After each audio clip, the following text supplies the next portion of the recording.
Hello, welcome to episode 2. Here's our blanket, excellent. Asymmetrical twin. Dropping and sinking.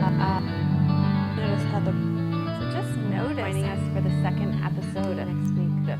Namaste. Hello and welcome to episode 70 of Namaste Yoga. Thank you so much for tuning in, and thank you so much for connecting with me this week. I heard from so many of you about how Namaste Yoga is affecting you in your day-to-day life. It's so great to hear from you. You can always email me at info@melissawest.com, or you can like us on Facebook and leave your comments on the Namaste Yoga wall there. It would be great to hear from you. This week we're finishing up our series of classes on the chakras and their archetypes. So today we are at the crown chakra and we're working with the archetype of your higher self. So why don't you go ahead and rest back, lie down on your back. If your low back is bothering you at all, do bend your knees and place your feet flat on the floor. And just give yourself a chance to settle in and transition from the busyness of your day-to-day life into the one-pointed focus of our practice today on our crown chakra and our higher selves. So this chakra and archetype has to do with beauty, spirituality, and our connection with our divine source. It opens us to the light of our spirit, which is eternally connected to the source. Our higher self embraces us with its healing and protective light. When we are open to receiving love and wisdom from our higher self, we are filled with the energy of the divine, and it guides us and inspires us in all that we do. When we connect with the archetype of our higher self, we acknowledge the divine source and know that all good things come from the source and this space of connecting to our higher self. Our higher self knows we are all aspects of the divine.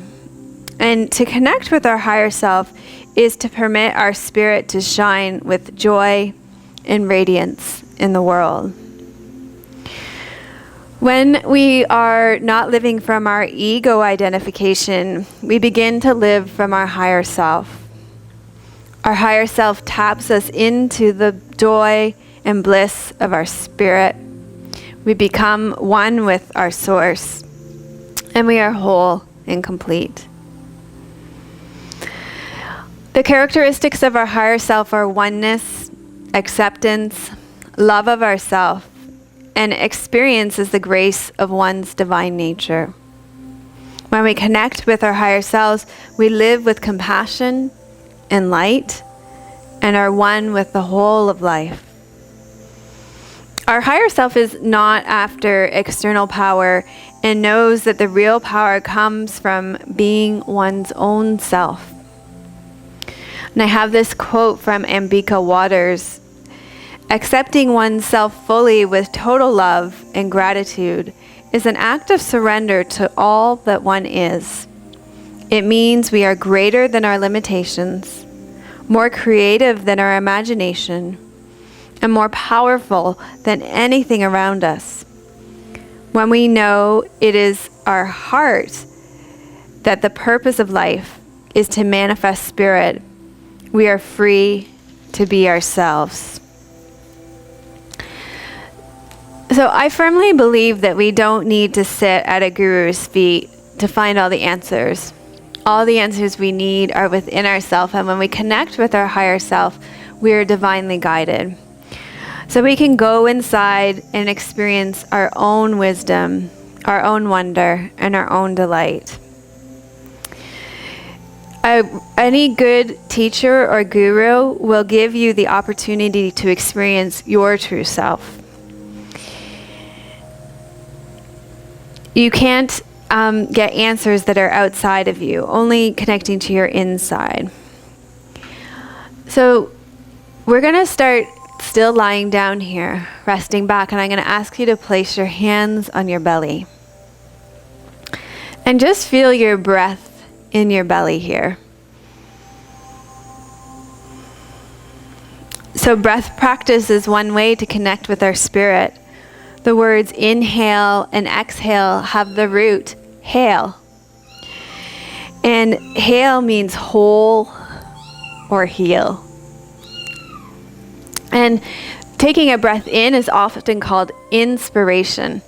And this is connecting with our spirit. The word spirit is at the root of inspiration. So now take your hands and move them up to your rib cage.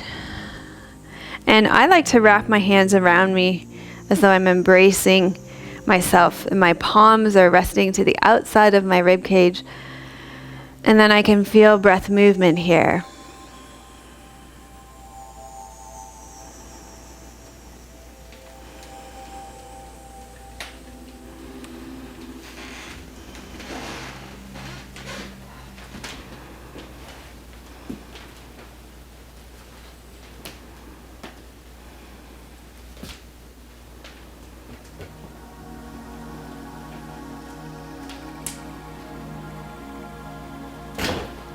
And then move your hands up to your heart center. Place your hands on your chest. And feel breath movement at your chest.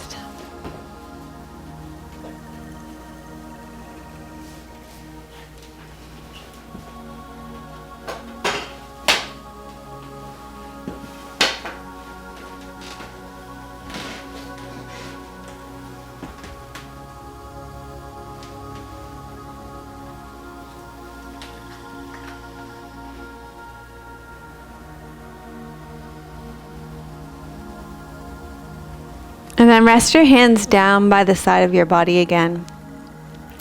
We're going to do 3-part breathing. So the way that 3-part breathing works is you're going to breathe into your belly, pause. You'll breathe into your rib cage and pause. Then you'll breathe into your upper chest, pause and be full of air. And then it will be one long smooth exhalation. So when you do this breath, I just want you to check in and become your own best teacher right now and check in and see if breath retention is something that's safe for you in your body. So if you have any health conditions that preclude you from holding your breath, then just keep your breath continuous. So let's begin with a normal breath in and a normal breath out. And then breathe in belly, pause, breathe in rib cage, pause, breathe in upper chest, pause and be full of air, and then exhale.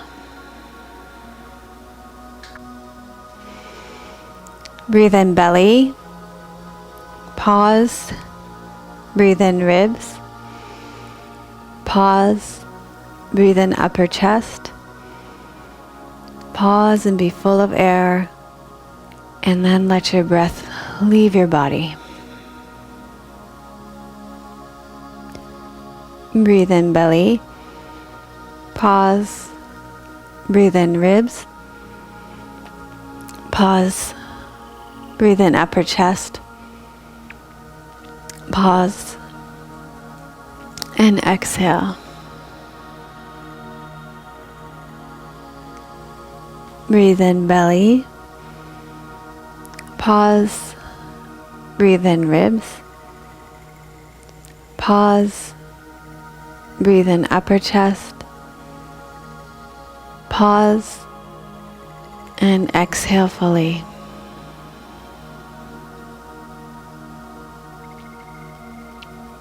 Breathe in belly, pause, breathe in ribs, pause, breathe in upper chest, pause, and exhale.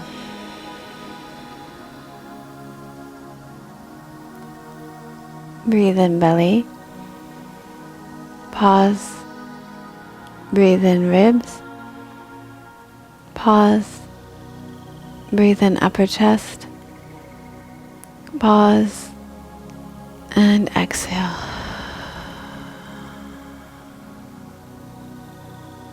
Breathe in belly.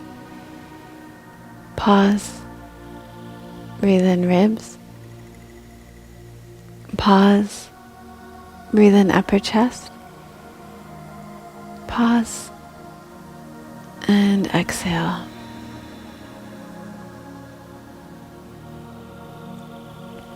Breathe in belly. Pause. Breathe in ribs. Pause. Breathe in upper chest. Pause. And exhale.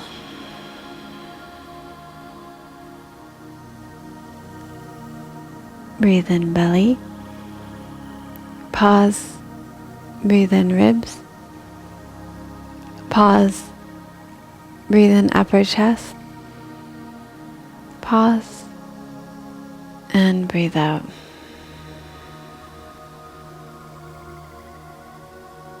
Breathe in belly. Pause. Breathe in ribs. Pause. Breathe in upper chest. Pause.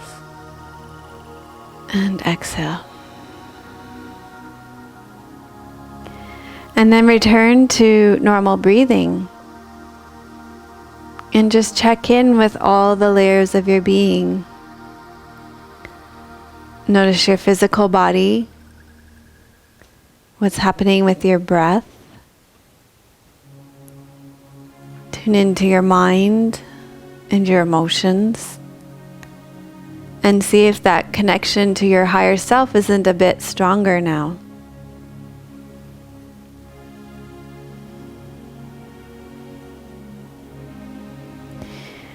Okay, so we're going to continue with this breath in a posture.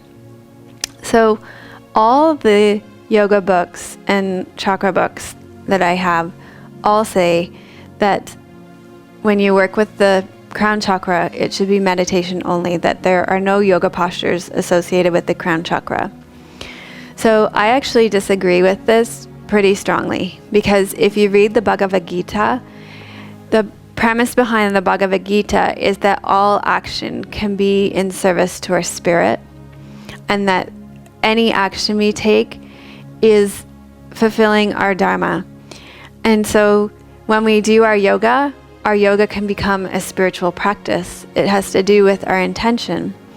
And so my intention for today's practice is to keep our yoga, to keep the asanas, the physical postures, connected to spirit. And we'll be doing this by working with individual archetypes in each of the postures as it relates to our higher self. So let's begin with your knees bent and your feet flat on the floor, resting back. And you're going to stay with this breath practice of 3-part breathing. So what you're going to do is inhale, lift a little bit. Inhale, lift your arms and pelvis a little bit more. Inhale, lift all the way up, bring your arms overhead, and then you'll exhale and lower down. So inhale, lift a bit. Inhale a little bit more. Inhale fully into the posture. And exhale and lower down. And just continue with this movement here.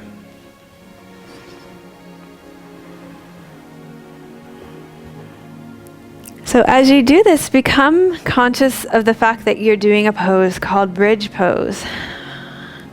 So this pose, think about what a bridge means to you. For me, a bridge is something that connects two parts. And so because it makes connections, it's very yogic to me.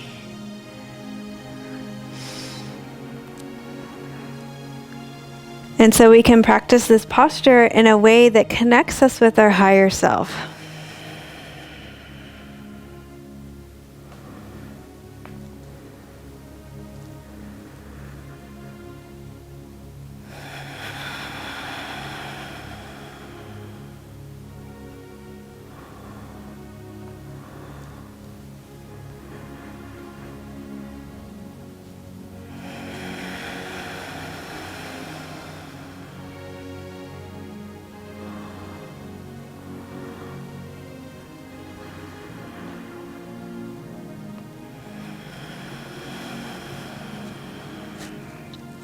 And then the next time you lower down, hug your knees into your chest.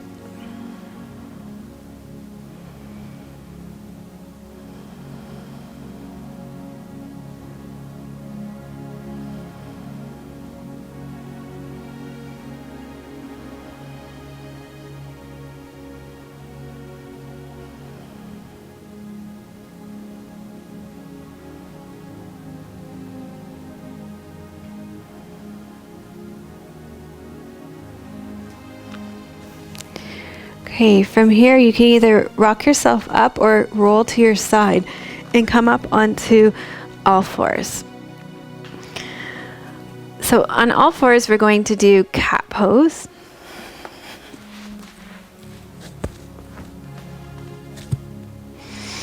You're going to place your hands underneath your shoulders and your knees underneath your hips. And exhale, round up through your back. And then inhale and arch your back. And so see if you can be engrossed in what you're doing so that all your attention is pointed and a single point of focus to the movement in your body. And think about cats. Cats can be very curious creatures. And so see if you can become curious about what it's like to move your spine in this way. Become curious about all the nooks and crannies. And really stay connected with what's happening in your body. So a lot of times I think we focus too much on our outer alignment in yoga at the expense of losing our inner alignment. So our inner alignment just means that we're focusing on what's happening now. And we're connecting breath and movement. We're breathing in the postures.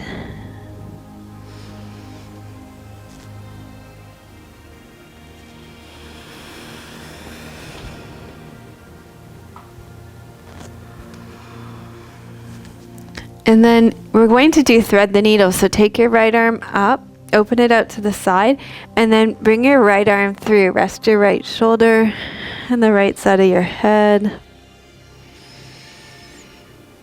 And become very conscious of the fact that you're doing a pose called thread the needle.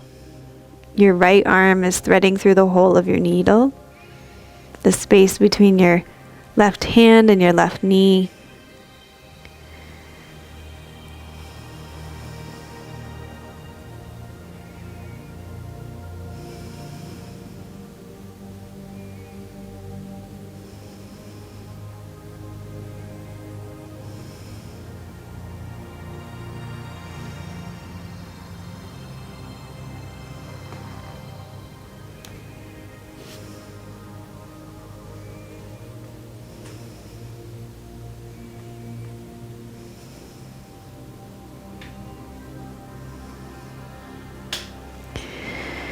And then slowly rotate yourself out of this posture. And we'll do it on the other side. So inhale, open your arm out to the other side. Bring your left arm through. Rest your left side of your head. And your left shoulder on the ground. And so let's consider the metaphor of threading the needle. When you thread the needle, it's usually to start something, to sew something together. So again, another very yogic philosophy in this posture. It's this idea of connection and unifying things. So when you sew things, for example, if you're sewing a quilt, you take parts and you make them into a whole. And so this just fits so nicely with the theory of oneness in yoga, that all things are connected. There is no separation.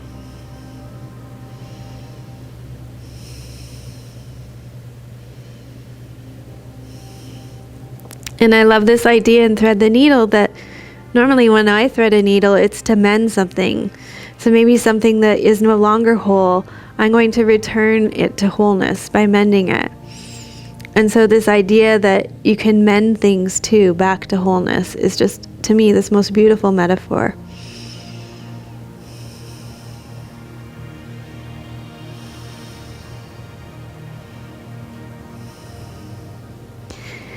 Okay, and then slowly come out of this posture. And we're going to do lunge pose. So step your left leg through for lunge. And just check in with the spot that you've come to and see if it's working well for you in your body right now. So have you chosen that just right edge, that place where it's not too much, not too little, but it's just right so that you can hang out and explore and discover something about yourself right now. So there should be ease and steadiness in every pose.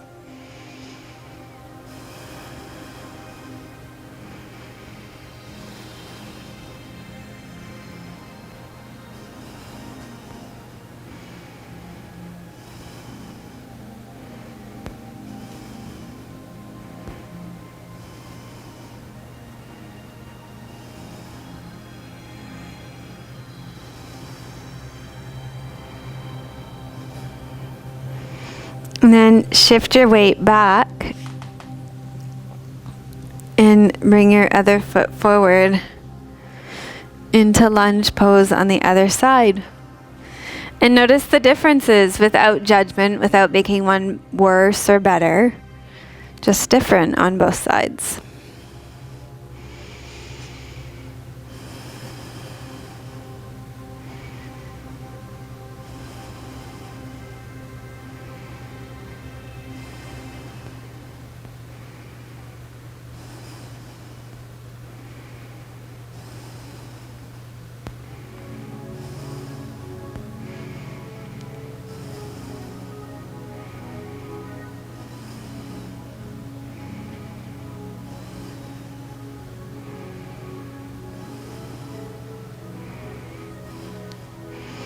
And then you're going to step back, and I want you to come into the most delicious downward facing dog stretch you've ever taken. So imagine, I'm sure you've all seen dogs come out of their naps, and imagine you're like your dog coming out of your nap. Lift your sit bones up towards your ceiling and come into that really deep, nice stretch.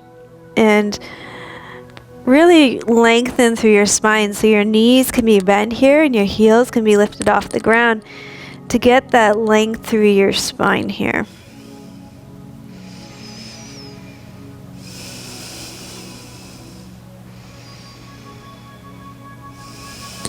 So the yogis created yoga postures by watching nature, animals, and tools.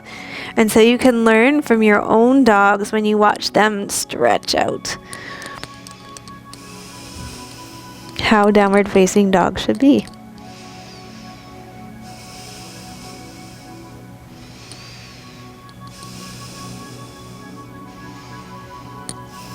And then make your way up to standing.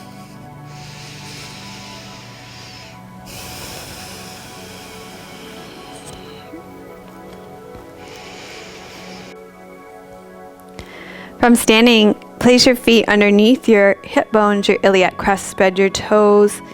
Make the inner edges of your feet parallel. Knees face front. Sit bones reach down towards your ankles and your spine lengthens up.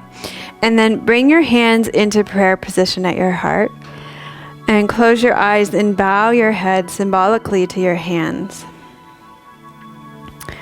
So when we come to standing equal balance like this with our hands at our heart, it roots our intention in our heart. And so you may recall your intention for your practice today. And I'm not entirely sure I asked you to set an intention, so if you didn't already, set an intention for your practice right now for what you would like to receive today. How could your yoga practice best serve you in your life right now?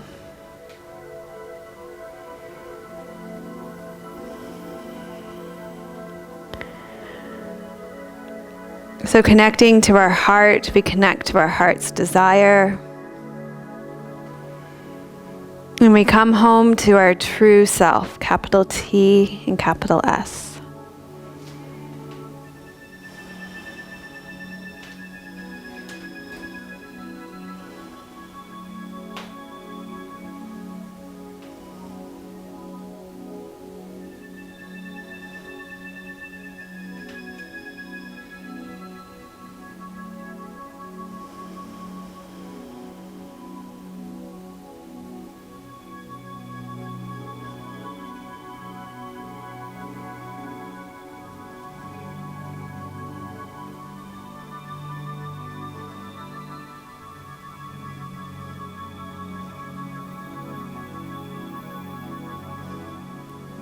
And then release your hands and bring your hands down by the side of your body. Turn your palms out and inhale. Arc your arms around you. And then exhale and arc your arms down. So we're doing this to draw the shape of the sun around us, to allow ourselves to be illumined by the light of the sun. The sun is considered the male aspect of the divine.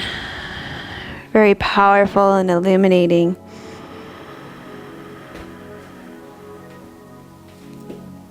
So breathe as you trace the sun and allow it to fill you with light.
One more like that.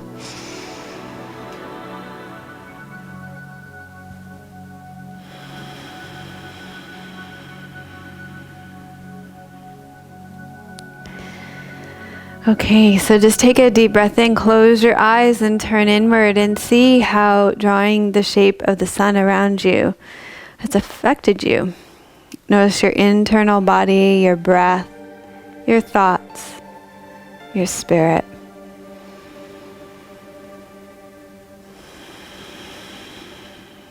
And then take a deep breath in and let it fall out of your mouth and open your eyes. We're going to now take the shape of the moon. So the moon is more the feminine aspect of the divine. You're going to inhale, take your arms straight up overhead. Interlace your fingers. You can take the steeple mudra and then lengthen down through your left leg until you're really long on the whole left side of your body and bend your body to the right. So imagine you're taking the shape of a crescent moon right now. So the moon has a very different quality than the sun. The moon reflects the light of the sun. So a more reflective and receptive quality to the divine feminine energy.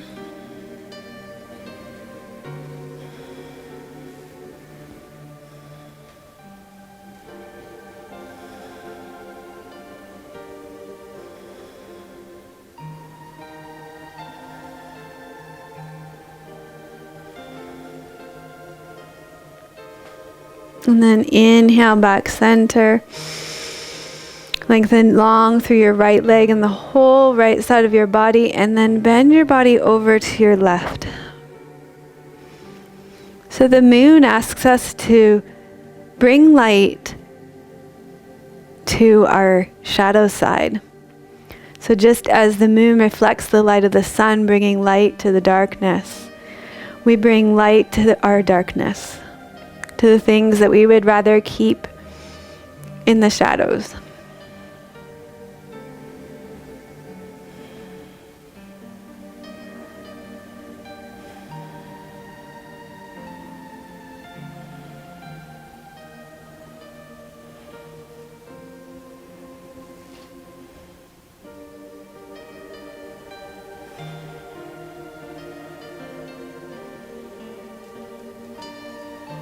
And then inhale, back up center again. Exhale, slowly lower your arms.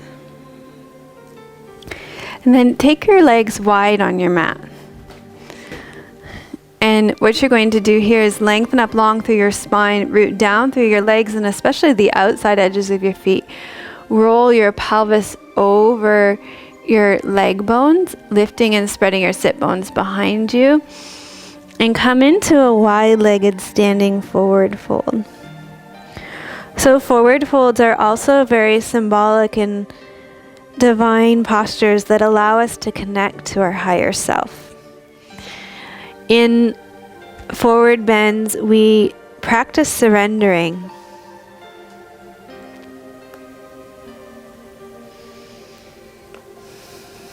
So we let go, we let our head rest below our heart. So we're no longer being led around by our head.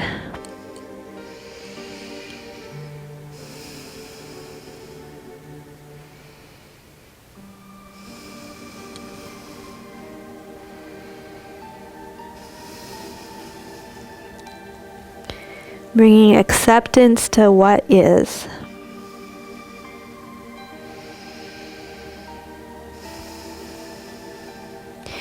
And when we come to this place of acceptance and surrender, then we're able to hear the guidance and feel the support of our higher self.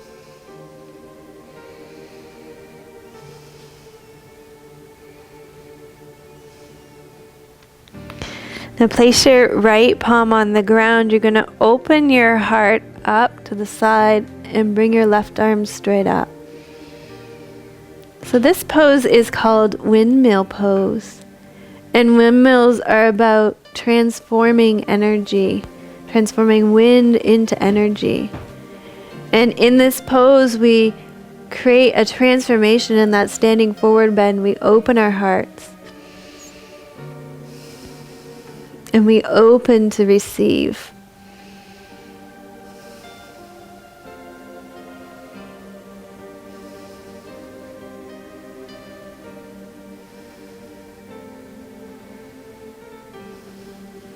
And then bring your left hand down. Place your left hand on the ground. Rotate your heart open to the other side. Bring your right arm up. And open to spread love.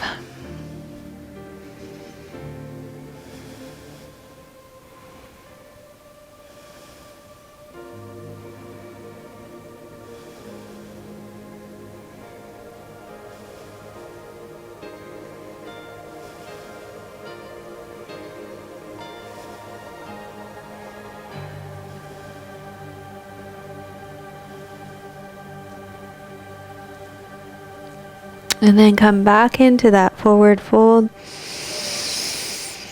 Surrendering once again, letting go of our ego mind, bringing that love and acceptance into our hearts.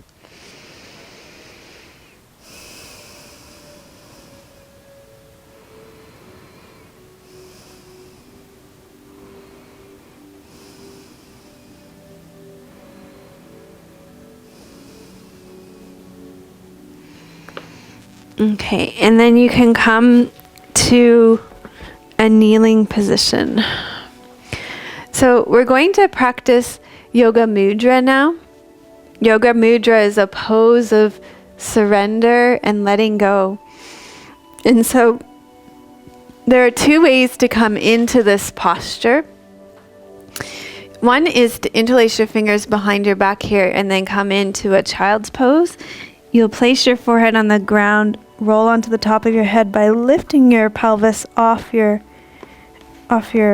lower legs, and then lift your arms up. Okay, that's one way of coming into this posture. Of course, you want to be very careful if you have any neck issues here.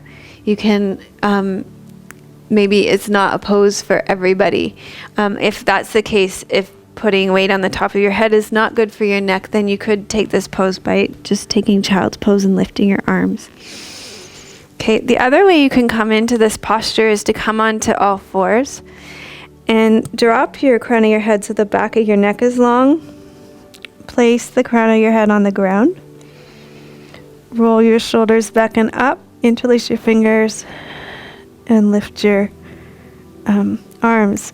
So in this pose, you want the back of your neck to be straight and long. And your crown of your head is going to be sensitive. Keep losing my hands today.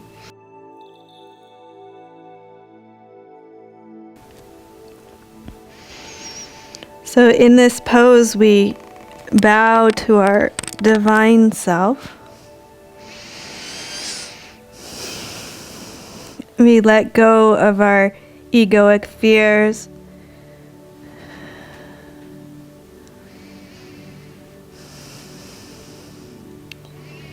We symbolically lower our head below our heart.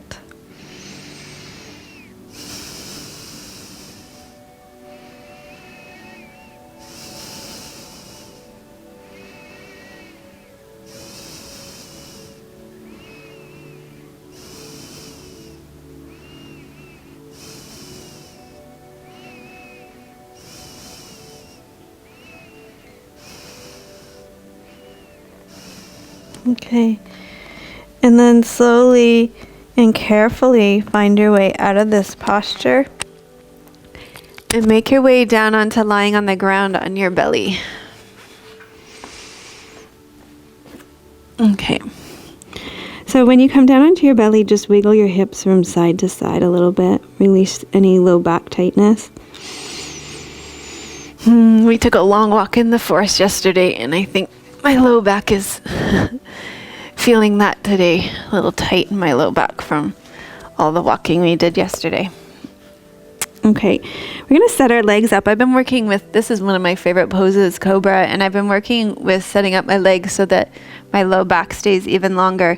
So what I've been doing is tucking my right toes under, lift my knee, and then you can extend through your right leg. That was nice. I got a nice spinal adjustment through that.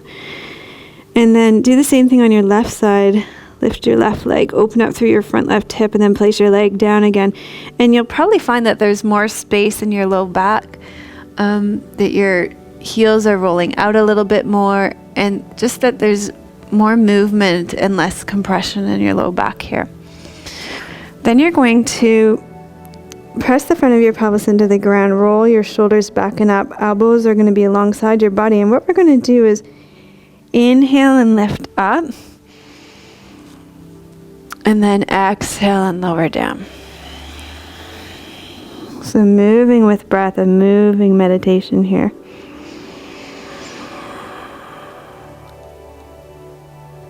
And so in this pose, you're rising up out of the material world, symbolically into the spiritual world.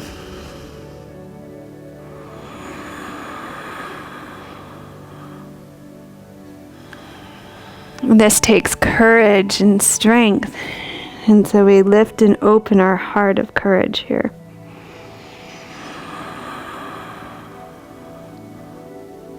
Shoulders down away from your ears.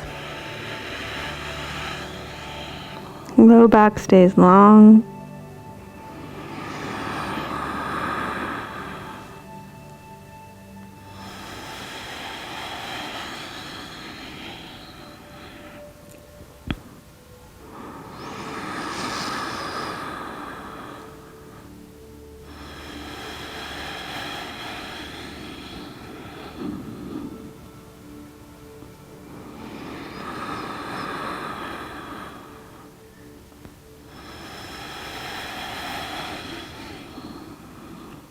Let's do one more.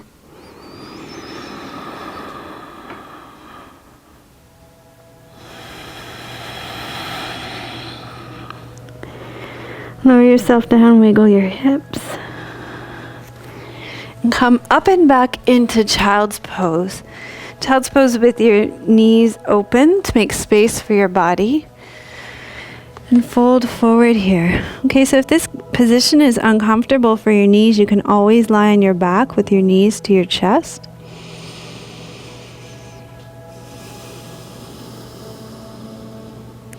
So in child's pose, or if you're lying on your back with your knees to your chest, we take on the symbolic pose of the fetal position. And so it's reminiscent of being in your mother's womb when all things were connected. And you had that experience of oneness continuously. And so as we grow and become adults, we experience more separation. And by coming back to the position of the child pose, we can remember what it was like to be connected.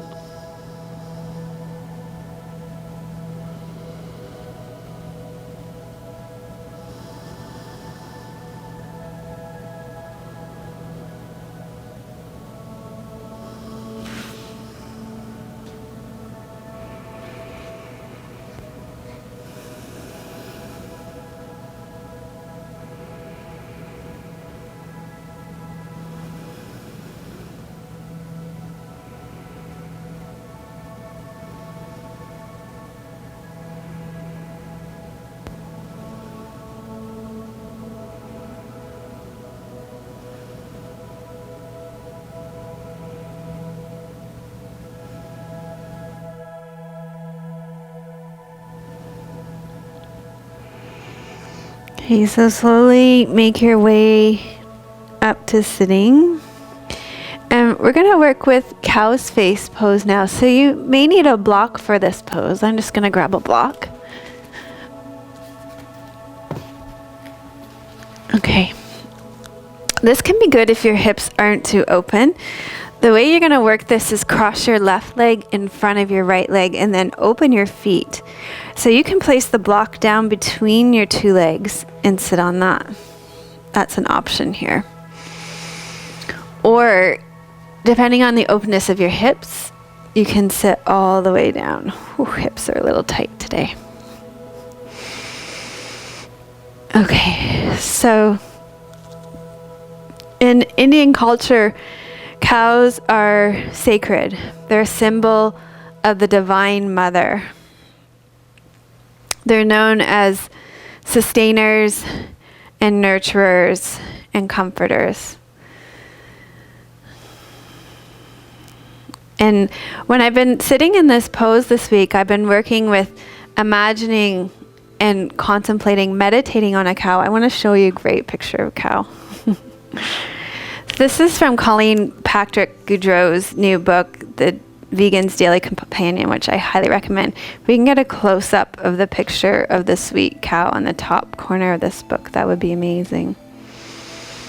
And you can see here how sweet and gentle and docile cows really are.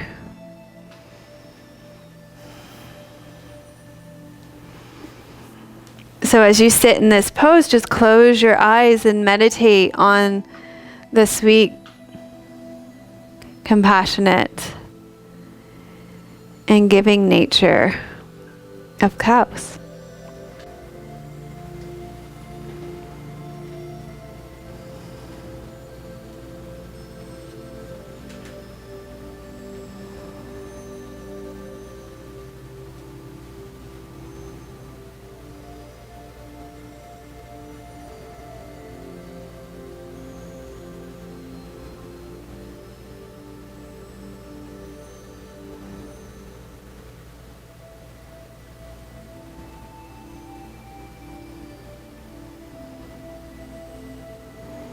And twist to one side. Doesn't matter which side, we're going to do both.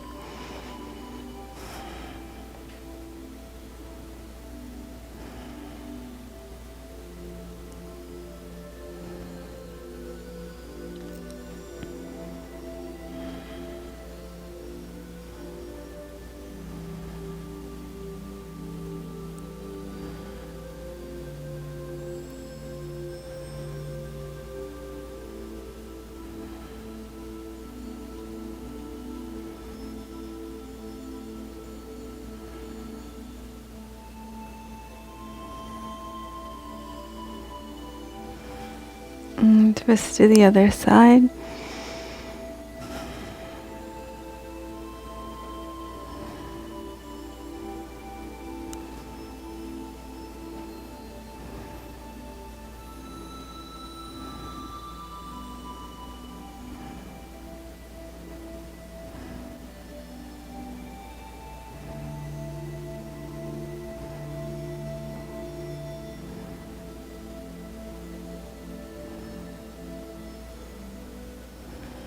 And then come back center And root your sit bones down and fold forward.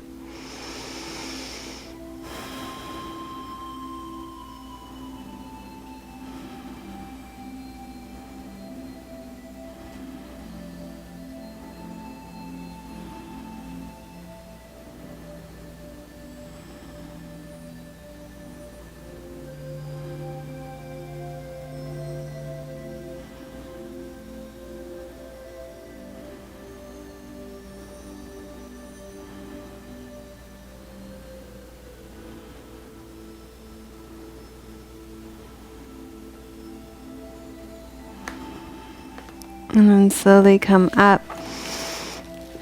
Release your legs in front of you. Slowly coming out. Wiggle your hips and your legs. And then this time, cross your left leg over your right leg. Sorry, I said that wrong. Right over left this time. Left up to your sit bones, and remember you can sit on the block in the center and just close your eyes and meditate on the peaceful qualities of the cow.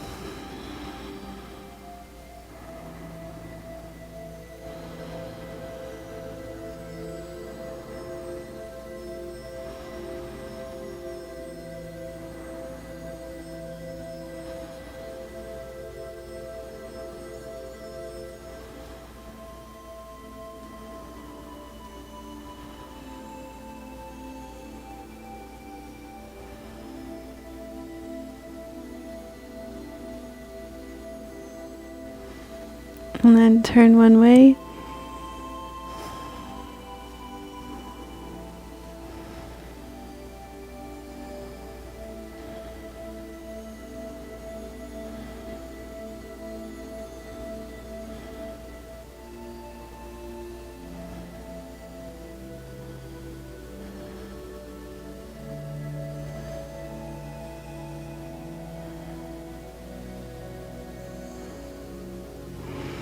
And the other.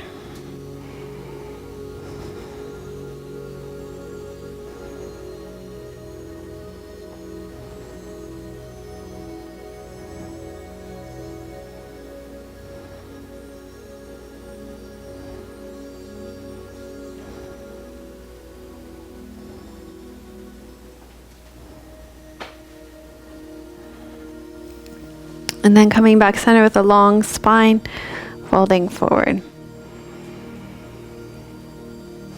Notice what's happening with your breath.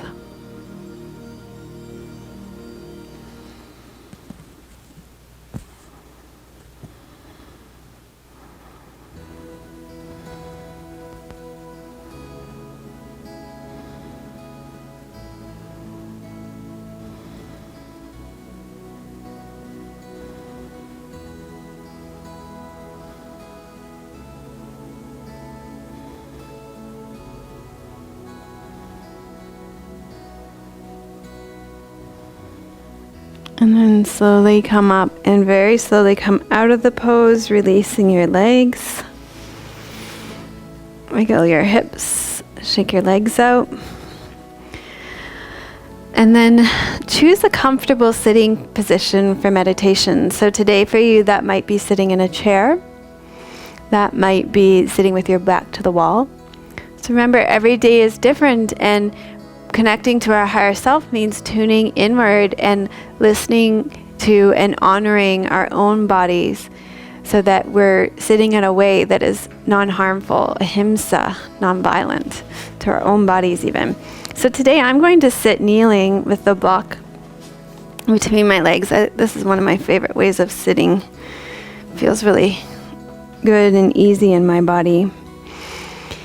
And then we're going to sit with a mudra today. You're going to place your left hand on top of your right hand and bring the tips of your thumbs together. So this is a classic mudra position for meditation. It's called the dhyana mudra. So you take that position and close your eyes. And let your attention rest on your breathing. And I'm going to tell you a little bit more about this mudra as you sit here.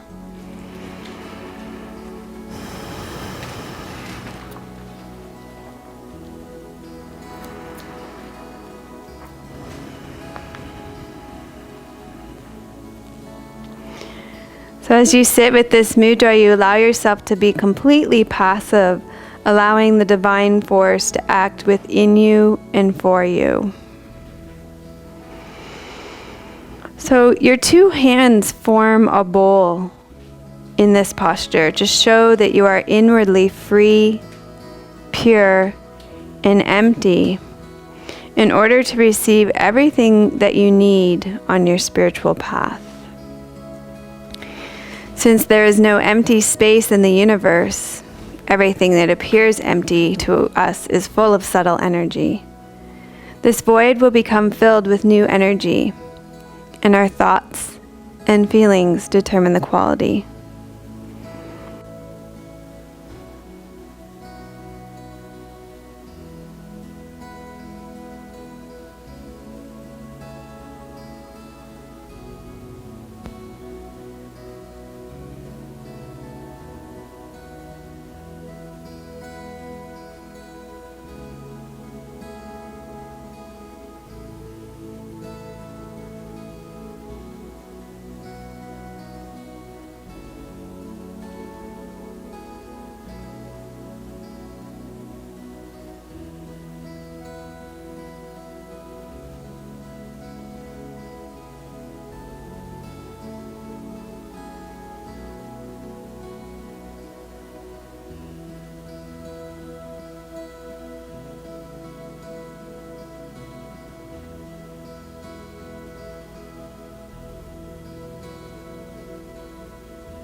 Slowly open your eyes. Bring your hands to your heart. Bow again to your intention. And consider how you can bring your yoga with you off the mat today. This connection with your higher self. Bringing it with you out into your world. So that all actions can be in service to the divine. Namaste.